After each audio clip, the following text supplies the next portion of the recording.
Hey everyone, I'm here sitting with Jess, and for those of you who don't know, I've prepared a really nice introduction.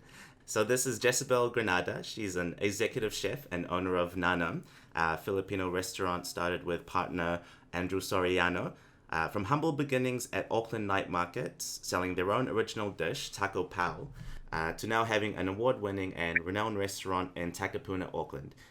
Jezebel loves creating memories around food and aims to share Filipino culture and to create community through her restaurant Nanam. Cool. Thanks for having me, Jess. That's such Thank a you've accomplished so much. No, I don't think so. I think we're just starting. Yeah, I think we just started. Yeah, It's sure. here, so it's not long for me. I think if you call it, it was a great start for 5 years. We've been doing what we were able to do because we had a lot of people that keep supporting us. So I'm very grateful for that. It was Mm, very almost, I would say, it's a miraculous journey from where we started to where we are now. Is definitely um, it was a miracle because it's not as easy as it seems. yeah, sure. Looking at the food in a very simple way. It's not just about service in food, so it Mm, takes a lot of thinking, and it took a lot of energy to get this far. So I'm really mm. grateful for that. Yeah. No, that's great. And I also do want to give some quick mention that I went to an event hosted by Satellites last year at the restaurant, and it Mhm. was a really great experience. It was a really amazing experience. Yeah. Thanks for holding that event, and it was amazing, and the food was just really, really, really good. Yeah. Thank you. So basically, the reason why I wanted to reach out to you and why you were sort of seemed to be like a perfect person to talk about is because, as you might know, and as I've said before, I'm a part of a theater company called Proudly Asian Theater, and Mhm. basically, I'm also Filipino too, but I was raised here in New Zealand since I was a baby. But I'm in the middle of writing a play that centers around a Filipino family uh, that runs their own food business at the night markets. And the Mm. play is about them receiving an opportunity to take their business to the Auckland International sort of Food Expo. Mhm. Yeah. And it's through the chance of this big opportunity that reveals sort of family secrets and insecurities and inner doubts. Yeah. So thanks again for taking the time to talk to me, and I hope that I can learn a lot from you too. So Mhm. basically, one of the first things I want to ask you is, and it's quite a general question, but what is your first memory with food? First memory with food would be when I was growing up back in the Philippines. Mm, I moved here when I was 18. So, I mean, the first memory was cooking with my dad. My father used to work as a cook in hotels in the Philippines, at a Chinese restaurant. So he really loves food, and that's where I got interested about cooking professionally because cooking is not or being a chef back in the Philippines is not something people respect as a professional job. It's to be straightforward. It's something that people do, and they couldn't get other jobs like being a right. nurse or being a doctor or being something else. So it was a big step for me to decide to become a professional chef, and that's when I've decided to go to New Zealand to explore more and to see what what what can I be, outside my comfort zone. So Mm, yeah, and so I moved here when I was 18 and with some classmates. oh, And nice. from that, yeah, everything was history.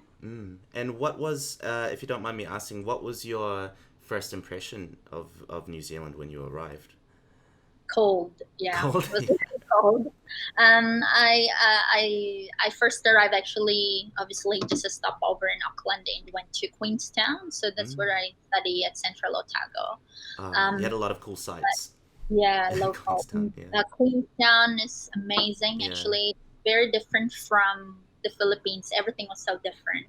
Um, from from the temperature Mm, to the scenery. I mm, from a tropical country to you know 3 degrees, so it was really amazing. The snow and the people as well at the same time. I guess is the approach to food have really shaken me, because I had a certain belief about food when before I arrived in New Zealand, and that belief changed when I came to New Zealand. Mm. The way they support the local produce, the way they celebrate each other, being local, and locally grown olives, olive oil. And this is very different from how I was taught back home. And I have to embrace it, that it's a really negative thing, because when I was in the Philippines, it was quite cool to have something that is not from Philippines.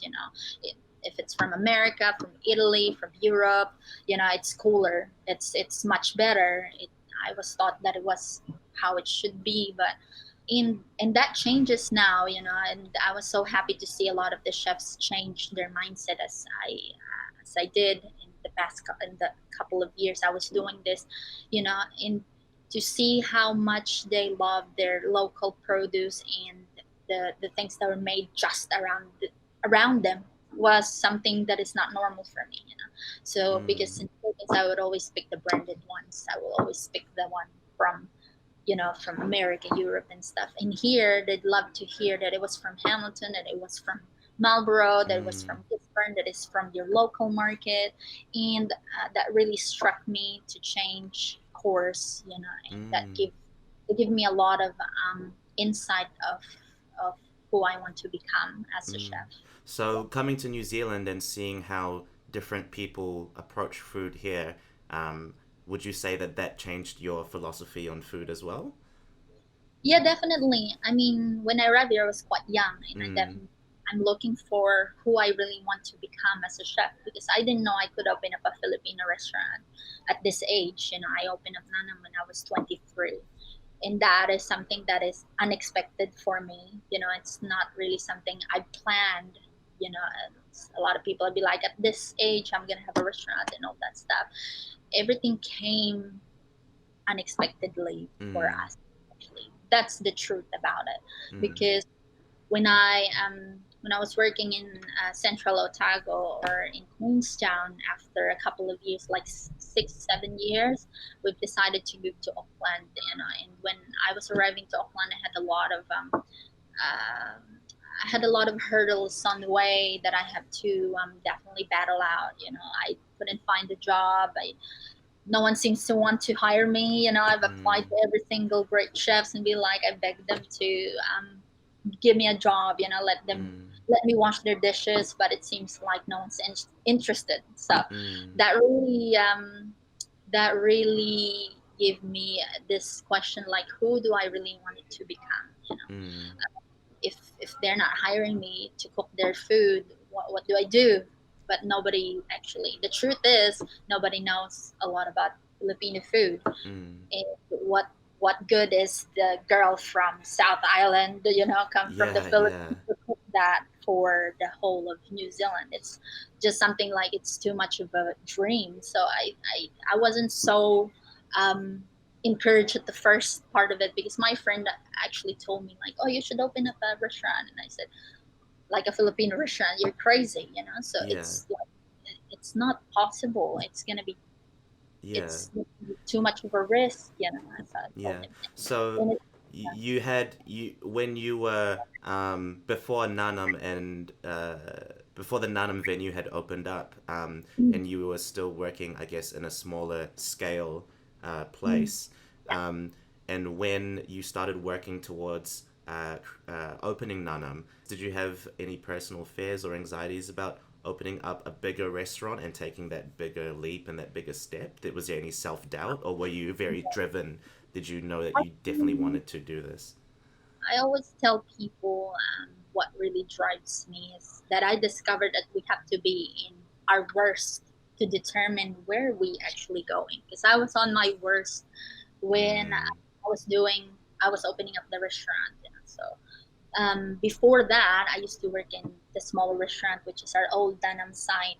And the owner, he's really inspired us to take on the challenge on open up a Filipino restaurant. You can do it. Mm. You guys are good chefs. So that really struck us.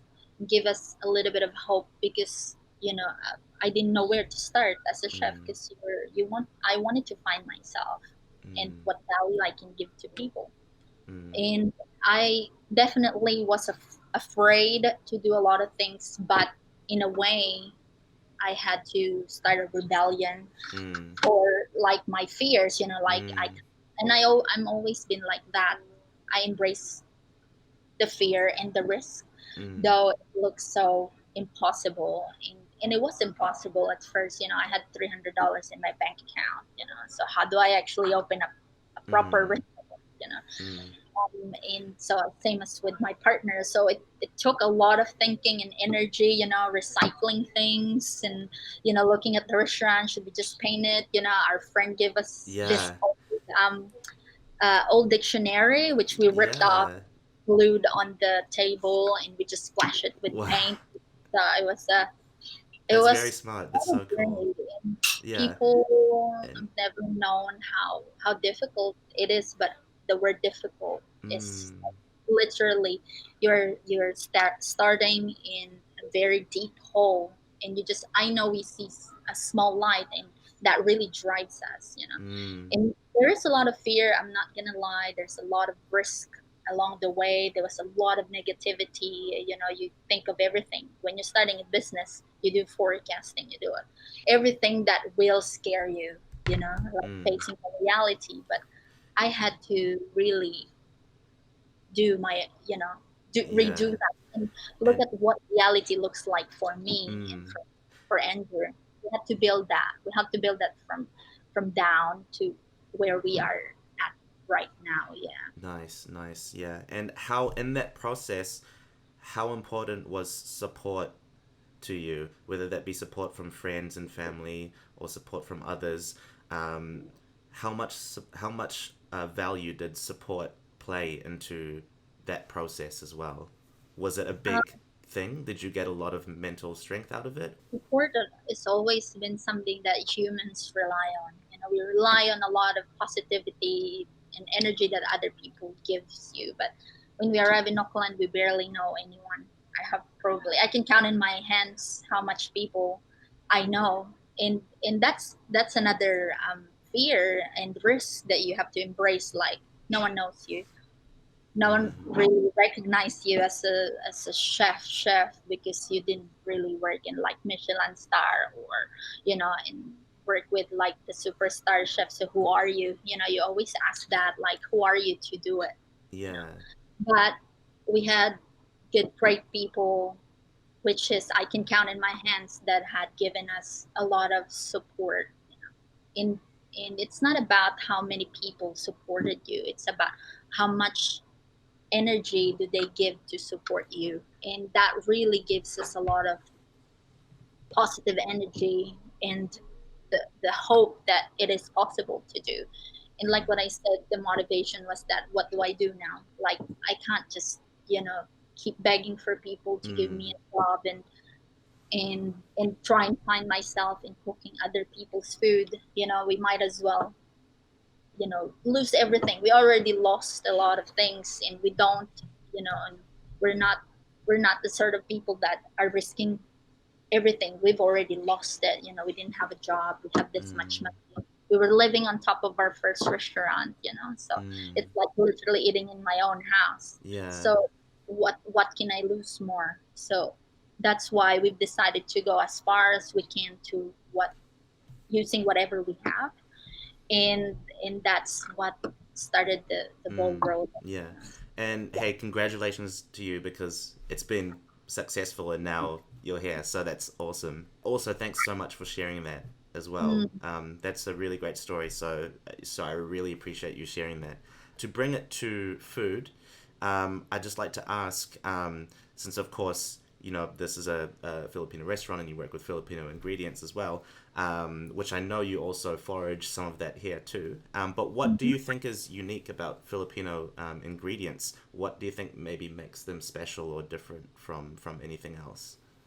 So I think with Filipino food and cuisine, there's a certain undiscovered flavors that I really wanted to introduce, the way we use our different sour, the way we use our the way we stew things, very simple but very delicious, the way we preserve things as well at the same time. Always telling people our food is so intense in sweet. If you taste our food, it's either super sweet, super sour, super salty. There is this history behind Mm. it. I didn't. That's actually supposed to be the title of the play, Sweet, Sour, and Yeah, Salty. Yeah. yeah, because actually people didn't understand that we are actually, our cuisine have just emerged, like being known internationally, and the changes that young chefs have been doing is actually really great. But before that, we use all these flavors to preserve our food, because I didn't see a fridge until I was like 4 or 5 years old, Mm. so that means that the food has to have enough salt to be preserved for days in a pot. It needs to be sour so that it can last for long days. Pickles and achara and adobo, sinigang, these are really based sour food, or something quite sweet so that it doesn't spoil straight away. So Mm. this is where the intense flavor came from, and we eat it with a lot of, obviously, rice and starch. In the way I look at our cuisine is, it is so versatile because it has been influenced by a lot of um, uh, you know nations that have come to the Philippines. Spanish, we have American food, we Mm. have Japanese influences, we have Malay. We have a lot of things that we can celebrate at, and it turns to become Filipino food. And the world needs to know more about those flavors, and it's not that easy to recognize Filipino food because not a lot of people are doing it, and not a lot of people have really tried it. And Mm. it has been a challenge for us for the past 5 years to tell people to know the difference between our food and a Malaysian food, and our food versus a Thai food, and Filipino food versus Indian food, or Indonesian food. So it was, there's always a question like, oh, so is your food Malaysian, or Mm. is it more like Vietnamese? But this is a question that I Mm. would love to change. Yeah. Like, I want them to know what is Filipino food. Mm. I know. Oh, I'll bring to a Filipino restaurant. Yeah. This is taste like. So on that subject, what do you think defines a Filipino dish or defines Filipino food? Should there be? Do you think that there should be requirements, or do you think that there should be a certain type of ingredient or a certain type of saltiness, or what do you think defines a Filipino dish and makes it really separate from Malaysia or India and so forth? I think the original thing about us is our love of acidity, and we can use every single acidity into different things. We have kamyas, we have calamansi, we have pineapple vinegar, we have coconut vinegar, and this is something that we've really embraced a lot in our cooking, because we do have a lot of pork dishes, and anything that is fatty or something that is oily, we tend to have always a condiment that comes with it, Mm. which is sour, a lot of forms of sour. And that's why right now I've been trying to discover more about fermentation, about pickling, about using different sort of raw fruits that are quite sour. Mm. That really gives me an opportunity to explore and add that um, character into a lot of our dishes. So if Mm. you eat at Nanam, you will always find something that is an element of sour onto it. Mm. I think that is a really big part of being a Filipino. We don't use a lot of spices in the Philippines. We probably depend a lot of on our own sofrito, which is like bay leaf, onions, and garlic. Lots of garlic. So those three has always been a part of our cooking. Very Mm. intense, aromatic flavors Mm. from an onion or a garlic or something like a strong chives. So these are really some of the base flavors that I'd say we use all the time. Mm, Yeah. yeah, and I also read that your father also preached about simple cooking, and so I'd like to ask you about the appeal of simple cooking, because I've also noticed as well that, because I'm not as great as a chef as you, of course, but Mm, I've cooked Filipino food, you know, mm. and I have noticed, you know, there are many dishes that are quite simple and not, you know, there is there's a certain simplicity to it. So, what do you think is the appeal of simple cooking, and like, what do you think is the strength of simple cooking?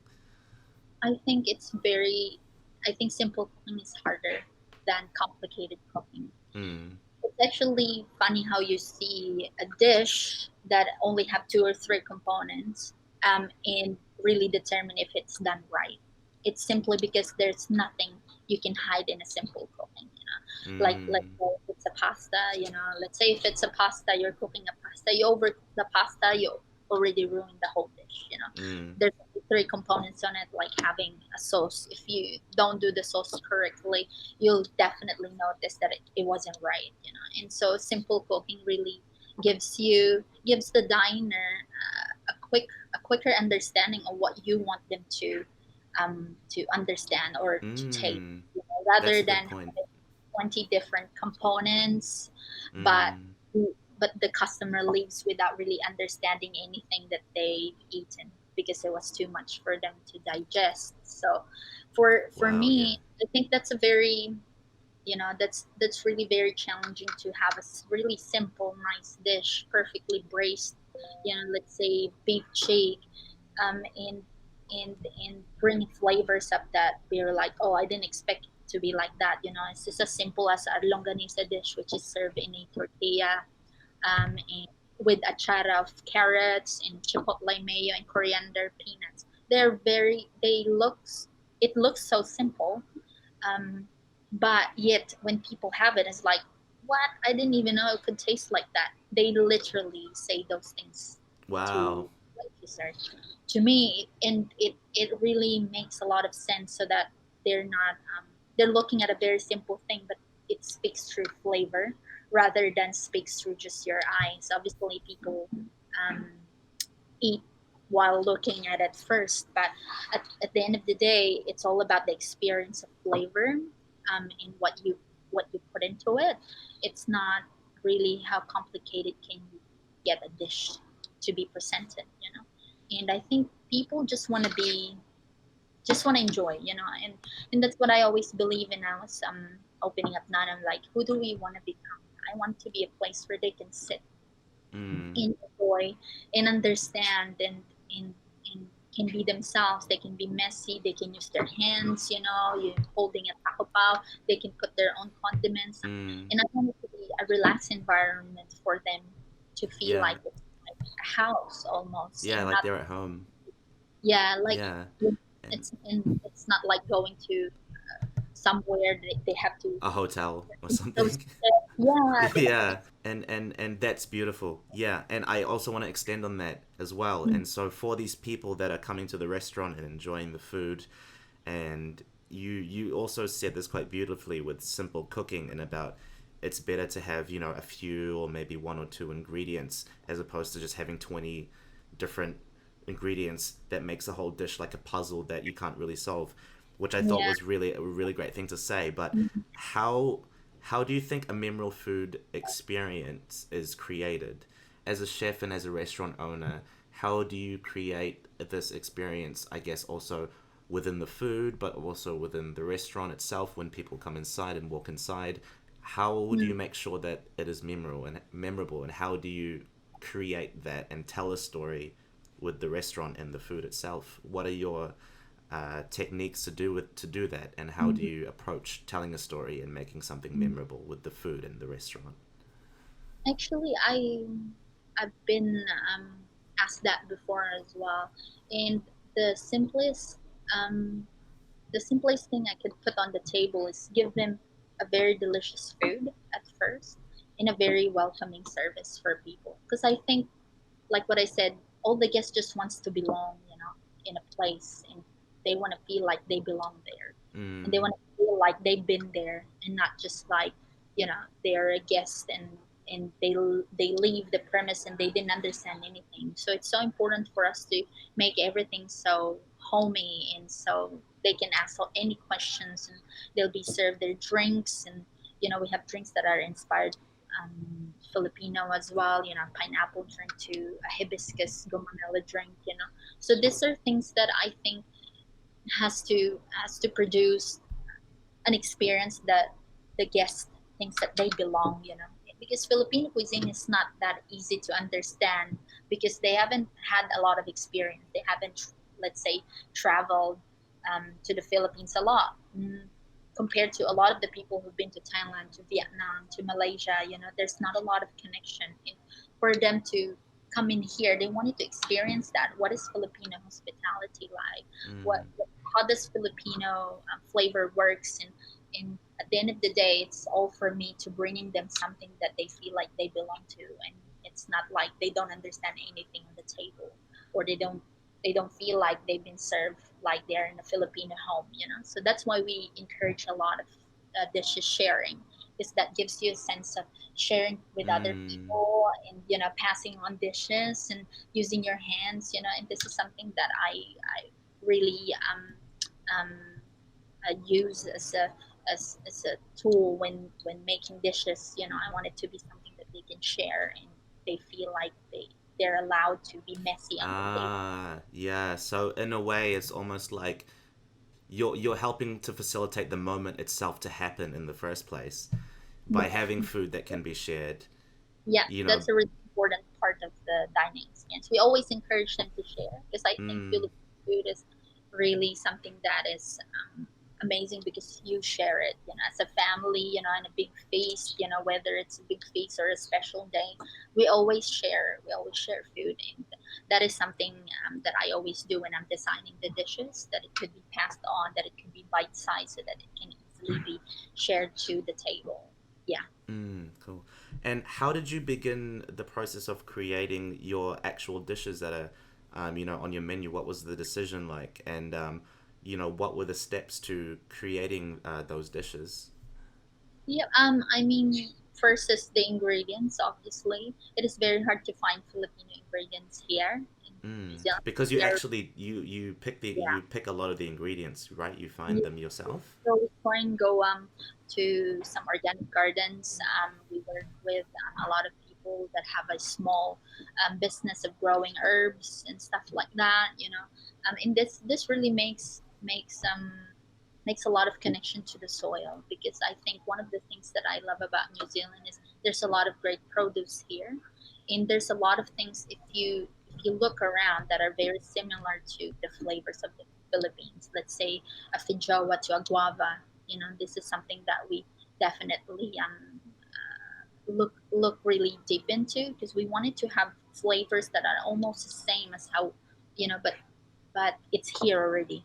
And that really is a challenge with the changing season, to winter coming in. There's not many, months of summer.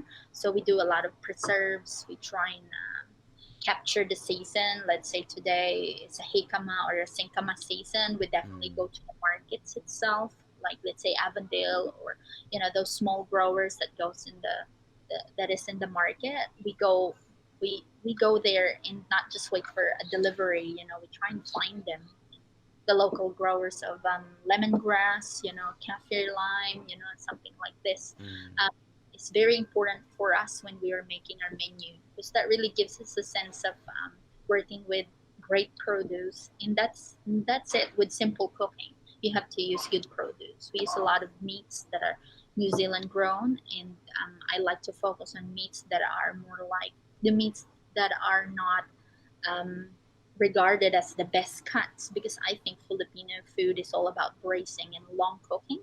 In those, like let's say beef cheeks or pork hop, they are the type of cut that Filipino always use and love, and sometimes it's underrated.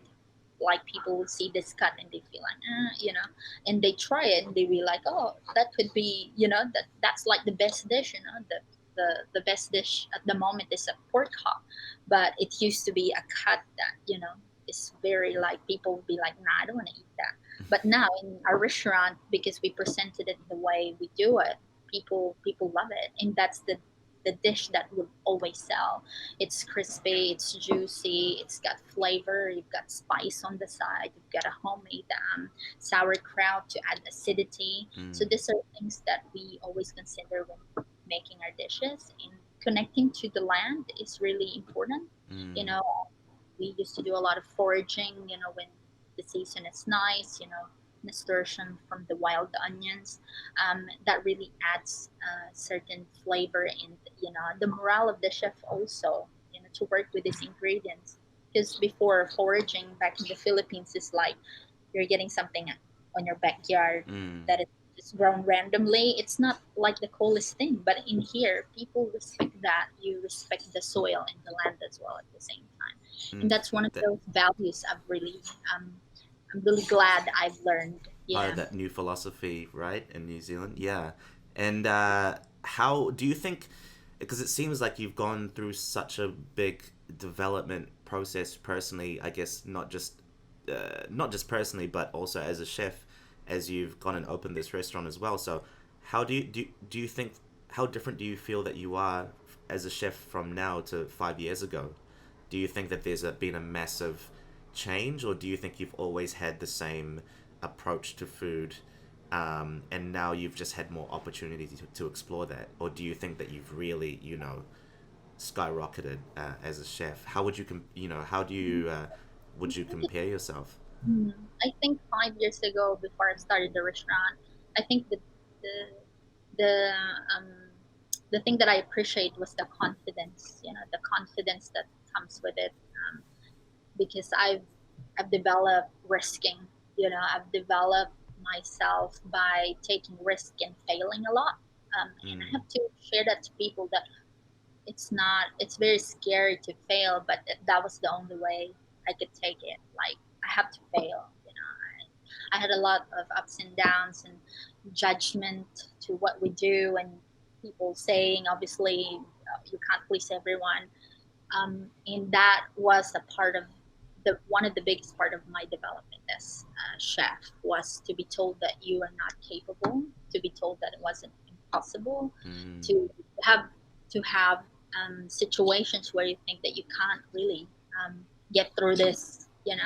And I've definitely changed a lot, not changed, but improved a lot. It was one of the part of it that is really big for me, was embracing my fears. And it's not bad, but it's a very hard decision because you're working with a lot of uncertainty and a lot of mm, risk, involved. But I'm glad to discover that you can push yourself so far that you didn't thought you could go that far, and that's the development that happened to me. I've always loved food. I've always loved cooking. I've always tried to find what my strength is, and um, that's really important for me to be able to express it this way. And I'm so blessed to be able to cook for people the way I'm doing right now. mm. Awesome. And going back to Filipino food, and you spoke earlier about how there are not, I guess you could say that there aren't many Filipino restaurants, and I guess there are many people that are more familiar with, like you said, Indian food or any other country in Asia.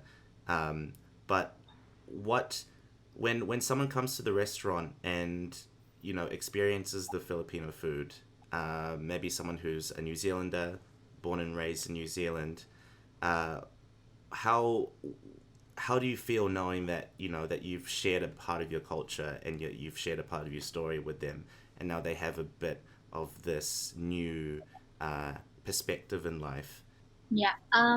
This is one of probably the most important thing that I'd say I've done in my life, because it was very hard to introduce Filipino culture itself, and I just used my talent and maybe the love of food to connect to them, because they will always tell me like, oh, I know a lot about I know a lot of Filipinos. You guys are so lovely, you're so nice, but I didn't know anything about you guys. Mm, Like, I don't know, like, you have a lot of American culture and this, but they literally don't have a lot of idea about who we are as a person as well. In that, really, I used food as it's a way of conversation. Um, And Filipinos have a but lot of pride in their food. yeah, We're very, we talk about it a lot, and we like, yeah. we're talking about it a lot, and there's not many places that you could actually find Filipino food. And Mm, so I'm so pleased that I build up a place where they can sit and talk about it and talk about Filipino culture and talk about Filipino food and how we can contribute to this already diverse food scene in New Zealand, and we can contribute something that they can value, and who we are and what kind of people are we, and what sort of flavors do we actually cook with, and these are really new to a lot of people, and to be able to be a person to really reach out to them and give them an opportunity to know more about us is mm, really a big challenge and also a big responsibility, um, mm. and it's not a very easy task to take on. But I've always been so grateful to not just cook so that we can have a business, but it's to cook so that you can reach out to people and really give them an opportunity to be involved with your growth as well at the same time. Yeah. Yeah, awesome. Um, well, I think that's basically all I wanted to wanted to ask. So, thank you so much, Jess, Yeah. for your time. I No, feel like I've learned so much from you. So thank you again. And I also want to say, Nanam and yourself and everyone else who works at the restaurant, I feel that you're all a big part of spreading this our Filipino culture in New Zealand. So thank you for doing what you do, and thanks for starting the restaurant. And I'm glad that something like this exists here. So thank you so much for that, and thanks so for opening up about your story and sharing your struggles and your thoughts. And yeah, thank you so much, and I hope because I'd love to go again, but I live in South Auckland, so it's quite a drive. Yeah, yeah. But I've always been meaning to take my family thank up you so there. much. I really appreciate the time, and hopefully your story reach out to people and give them a little bit of inspiration to do something, if they really love what they're doing, because sometimes it just takes one person to show you that it's not impossible to do what you want to do, but you have to start Mm, at the bottom, and that really something that I really want people to see on this interview is to be inspired to do something that they've never done before, because nothing is impossible. And I think with the right mindset and with not being afraid to fail, um, you'll definitely learn a lot and you'll definitely get there at some point. I mean, we haven't, I think we're barely scratching the surface, but at least we've tried, and that's what matters. I think when you're doing something that are really new for other people, mm. we'll continue to do what we do. Thank you so much for the support. No worries. Well, hey, I wish you all the best for the future. Thank you. Thank you again. Hopefully, it helps, and hopefully you can reach out to more people. And I think this is really inspiring to share stories. I mean, it's Mm. not it's hopefully I've given something that is important. So yeah, thank you so much, John, and hopefully we'll see you again at the restaurant. Yes, I'd love to. Yeah, thank you so Awesome. much. No worries. Hey, thank you. All the best. Thank you. Thanks, You too. Jess. You have Bye. a great one. You too. Bye. Bye.